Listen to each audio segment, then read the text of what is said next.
Okay, so Microsoft has officially delayed Halo Infinite to 2021 in a surprise to absolutely no one, hopefully. I mean, if you are surprised, then...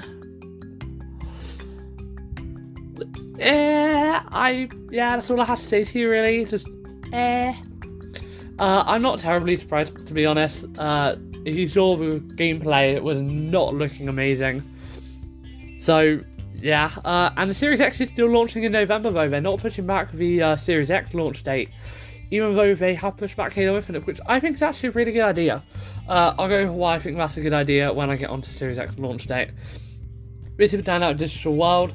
My name is Luke, and let's get started. So first of all, what on earth is going on with this Halo Infinite delay? Firstly, it's not a massive surprise. Phil Spencer actually did warn about this possibly happening in May. It was definitely well known that it could happen. But basically, Microsoft and 343 Industries by extension have made the decision to delay the launch of Halo Infinite to 2021. 343 says the delay is related to the coronavirus pandemic due to employees shifting to work from home and very big difficulty in developing games. A lot of people think that game development can be done without talking to other people on the team, I think, because you're just kind of sat there in your room, or you're sat there at your desk working on different things. But actually, it's really important that you do communicate with the people around you. So, people from the design team talk to the programming team, vice versa. People from the marketing team talk to the programming team. You know, everyone has to talk to everyone, basically, and it's a really important thing when you're programming. Especially for a massive game like Halo Infinite going to be. Because you can't just have programmers doing their own thing with vague idea of where the, kind of what the UI team is doing. Yeah, so software development is probably split up into multiple key categories. So the design team will design what the user interface will look like, and then the programming team has to adapt their code to how the UI looks. I've actually experienced this in multiple UI changes for my game. I've gone through 4 or 5 different UIs that I've tried to do, and all of them would be feasible, and I can do all of them. I just changed it for looks, but the fact is, every time you make even a small change to the UI, you will end up adding another button or you will end up adding something. And when you add something, even if you don't think, oh, hey, I've added something, I'm now going to need this, aka X, Y, and Z, the fact is, you will actually change something significant. You could change something minor, and it could just be, okay, I need to change the label on this UI button, and it's literally a 2-second thing. But sometimes you can come across a complete UI redesign, not normally later on in development, but you can just come across small changes that affect the entire thing, and you also need to be able to communicate what is and isn't possible. So, even with constant Zoom meetings and everything, it's just not feasible to actually be able to have the same kind of communication you need to develop a very large game. When you're doing software development, it really does hinge around teams being able to communicate constantly. Even with constant email replies going out, a second you receive email, constant replies on Teams, whatever you're using, even with constant replies, it's just not feasible. You need to be able to talk to people around you in the same area as you. So say you're on the UI team, you'll probably have graphic designers for the UI, semi-near the programmers for the UI. That's how I personally would arrange it, because I know that being able to talk between the two would actually help a lot. And what you may also prefer to have programmers in one massive group and then different areas in different groups, that would also work as well, because the fact is, when you're at work, you're still more likely to reply to emails quicker, because you could have your design tab open here, your programming tab open here, and then another tab open to the right, and you just have everything open on one here. So you've got your emails here and you instantly see them, so then you just fly over to your emails, quickly type out a reply. Some people don't have the same monitor set up at home that they'll have at work. It's just not feasible for people to be able to communicate as efficiently when they're not at the same building, and there's no way to truly replace social interaction. But regardless of this, basically it's due to COVID and releases impacts affecting everyone this year. So they are still committed to making a great game, and Chris Lee, the studio head for Halo Infinite, has actually acknowledged the hard work the team's put in. It's not sustainable for the well-being of the team or the overall success of the game to ship it this holiday. So this seems that they're also looking after the team's well-being. That's definitely good to hear. Some may not be doing as much. Bungie developer Destiny 2 also recently delayed the Destiny 2 expansion to November 10th.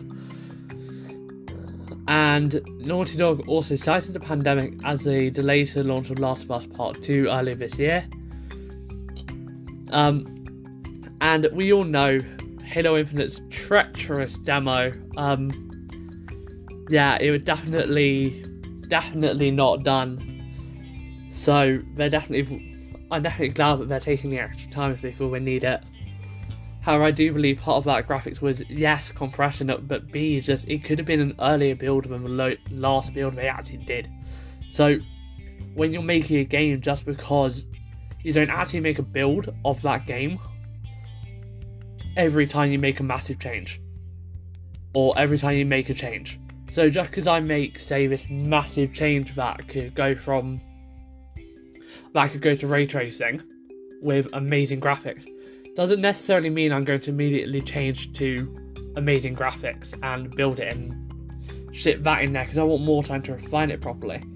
So whilst I do believe that they do need to take more work if that is what they were showing at that time, and this game has had it multiple years, then it's definitely worth it. Now, we don't have a date in sight except 2021, but it could also mean that they don't have a typical game crunch, and they could also address fan feedback in months ahead. So, those of you who are unaware about what game crunch actually is, it's a very commonly term in development and in most industries, where something is really close to release, and then for the last week or so, the developers just say, okay, hours are longer, less time for breaks, you're going to have to work really hard for the last week to get everything perfected, because they say this massive release date, and because they've got a date, they can't delay it any longer. With the pandemic, it's really shown that things are having to be pushed, and I actually hope this could have a positive effect on just, maybe, I know a lot of people will say this as an unpopular opinion, maybe game developers will start to feel more comfortable with pushing back game releases. I know that may be an unpopular opinion, but personally I would actually rather that the teams were staying healthy and that their health was a primary concern over having the game released on launch day. I'm happy to push it back 1, maybe even 2 months. I will pre-order it. If you push it back by a month or 2 and say it's for our team's well-being, so that our team can stay healthy and they don't have to crunch and take time away from home that they wouldn't normally have to take away and just be miserable because they're working so hard, I would much rather the team not be miserable and the game be delayed, because I just would rather that. But our second story today is the Xbox Series X launch date. Sorry about all of the Xbox news recently. I tried to look for something else, to be honest. I couldn't actually really find much. There was a bit of stuff here and there, but I couldn't find much. Okay, actually I do have something else that I will go on to. It's about Google Dialer app. Not major, but it's still something that could be helpful, and it's a bit of variation.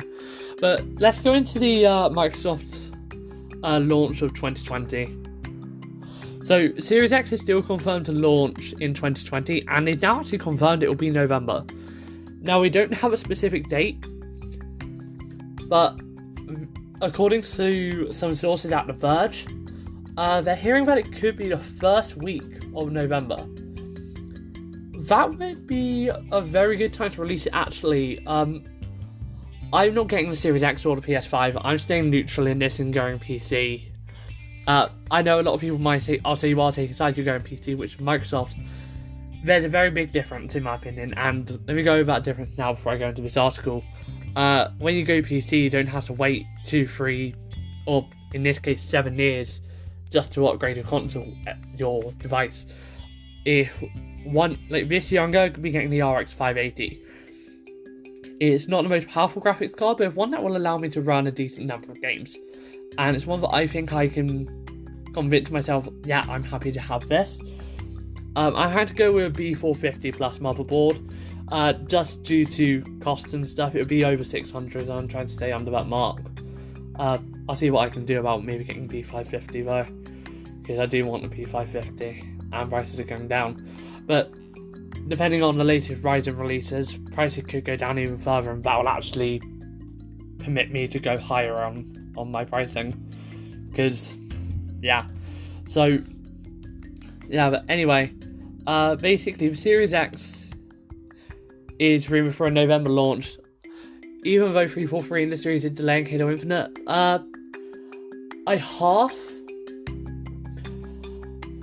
I half think this is a good idea, half think it's a bad idea. But this is quite bad actually, because this does mean there is no massive launch title for Series X. We don't actually know what's launching on launch date with PS5 as far as I'm concerned. As far as I'm hearing, there's nothing launching on launch day. There are no launch titles. So I'm not really hearing anything that says, oh yeah, no, this is a launch title from PlayStation. But yeah, we don't know. Now, that's also another reason why I'm going on PC. You don't have to worry about the killer games arriving on specific dates and everything. Like, you can literally, almost every game that's released to an extent is released on PC, and that to me just feels like, you know what? Yeah, it's worth having access to a majority of games on a platform that I can continuously upgrade, unconstrained from console release schedules, I think, and also be ahead. Now, Microsoft is choosing to highlight Game Pass instead of the Series X, instead of Halo Infinite, as there are 15 new games that are launching this year with optimization for Series X, more than 40 existing games that will be optimized for Series X as well. So there are things including hardware accelerated DirectX ray tracing. That I'm really looking forward to seeing. I won't be able to experience it. AMD RX 580 is just not the power for ray tracing. That's like 1080p decent quality gaming there, which I personally am more than happy with. I don't need more than that, in my opinion. I'll get another graphics card next year for 200 quid. I'll upgrade myself to a whatever. You know, like, a decent graphics card is the price of a new console. So, yeah. There's 120 FPS frame rates, fast loading times, quick resume. Things we've all heard a million times before, basically. Every game that is currently compatible with the Xbox One family of consoles will be available on the Xbox Series X and Series S if that is released, when it launches in November. The announcement of this November date, of November timeframe, does suggest that Microsoft is about to gear up for a massive Xbox 2020 August reveal. If that reveal does occur, I'm expecting a Series S announcement and release date, Series X release date and price. Same for the Series S. I'm expecting a whole load of details. This month has been a kind of slow drawl of updates, kind of like what they were doing before they did their massive presentations. We do have a good few weeks left in August, so I'm expecting to see, I don't know, maybe at the end of the month they just announce, like they do at the last week of the month. Okay, here's everything related to the Series X, sort of thing. They just put everything on one massive presentation for an hour or two. But yeah, anyway, I'm looking forward to this, even if I won't be playing on it, because at the end of the day, it comes with major enhancements for PC players, and I will be taking a look at the Series X in some way or another, maybe around friends or something when it comes out in November. Okay, let's go on to the final thing about the Google Dialer app. Now, the Google Dialer apps from Pixels is now available on basically every Android smartphone with the latest beta. This is kind of, I'm not sure why this exists.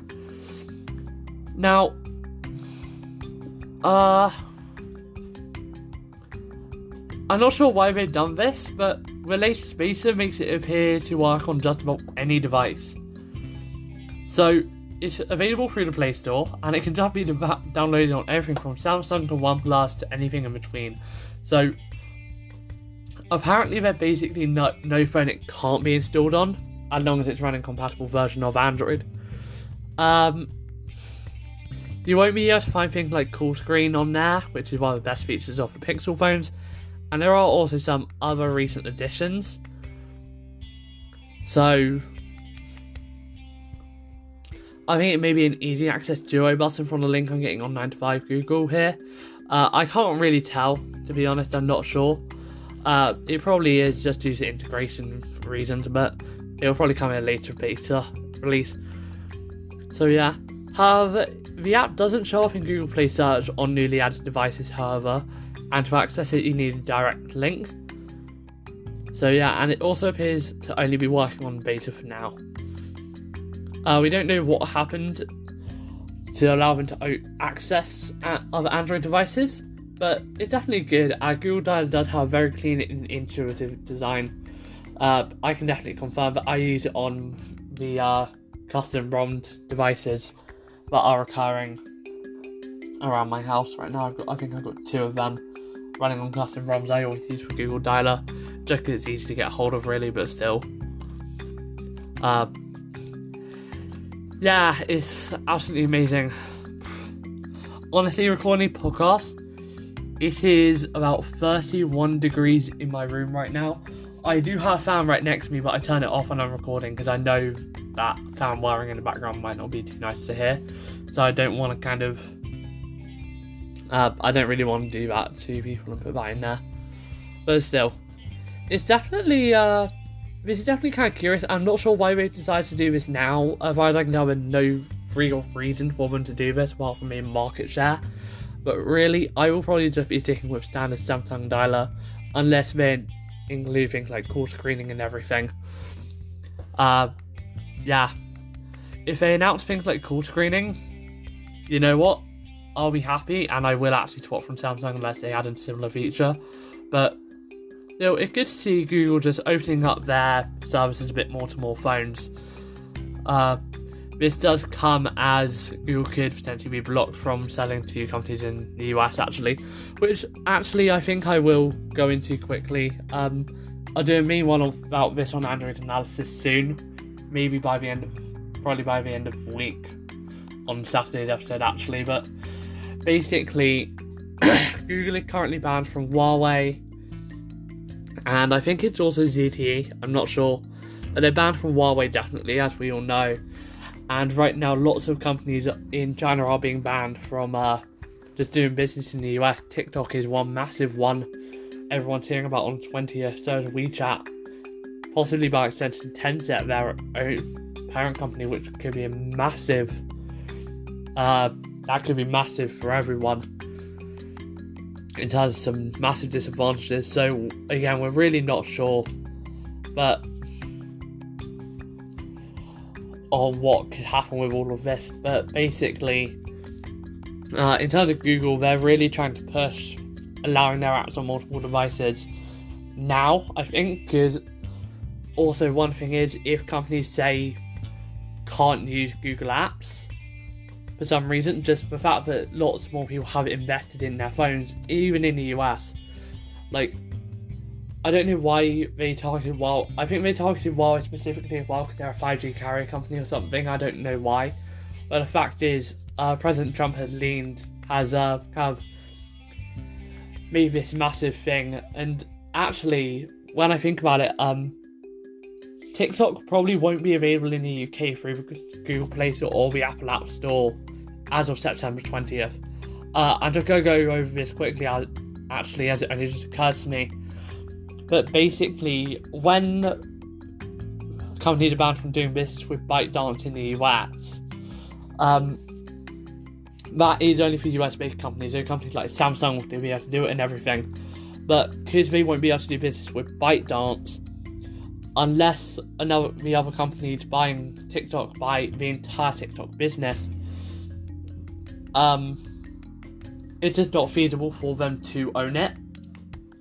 It's not feasible for Google to Like, Google won't be able to have it on a Play Store in other markets outside of the US, or whatever territories are owned by Microsoft, basically. Outside of those territories, it won't be available to be on a Google Play Store in the alternate app version. So, due to basically the way these restrictions work, Google can't do business with ByteDance, which in effect means they can't allow ByteDance to put apps onto the Play Store. Now, there is a workaround for all this from ByteDance. They could reincorporate under a new name, but that comes with massive challenges and everything, and basically the US will probably just ban the new company, so it will never work out properly. But in essence, this could actually stop TikTok in the UK, even indirectly, and I think Trump is going to have to be careful about that. Because basically, his administration had laid out this whole plan. Let me actually search this up. I meant to talk about it in yesterday's episode, because it was on the weekend, and Trump plan clean. Trump plan Chinese clean. Yeah, here we go. I got it from The Verge, actually. This is from 5 days ago, so it's actually from what? I may have spoken about this. I can't remember. I think I may have spoken about this, but yeah, no, I did actually speak about this, but basically they're planning on removing everything. Absolutely everything. There's a massive number of things that will be banned over here in the UK. Yeah, it's going to be over here in the UK just by extension of this US ban. It will affect loads of stuff in the UK. The US are going to have to be careful about how they implement this, I think, in terms of bans on apps and stuff, because it could upset other nations. Anyway, that is everything for today. Sorry I went a bit off topic at the end, but I just remembered loads of stuff that I meant to cover over the weekend. Yeah, that's everything for today's episode. Sorry it's different, it's just so boiling. I'll see you in tomorrow's episode. My name's Luke, this is Down Out Digital World, and I'll see you in the next episode.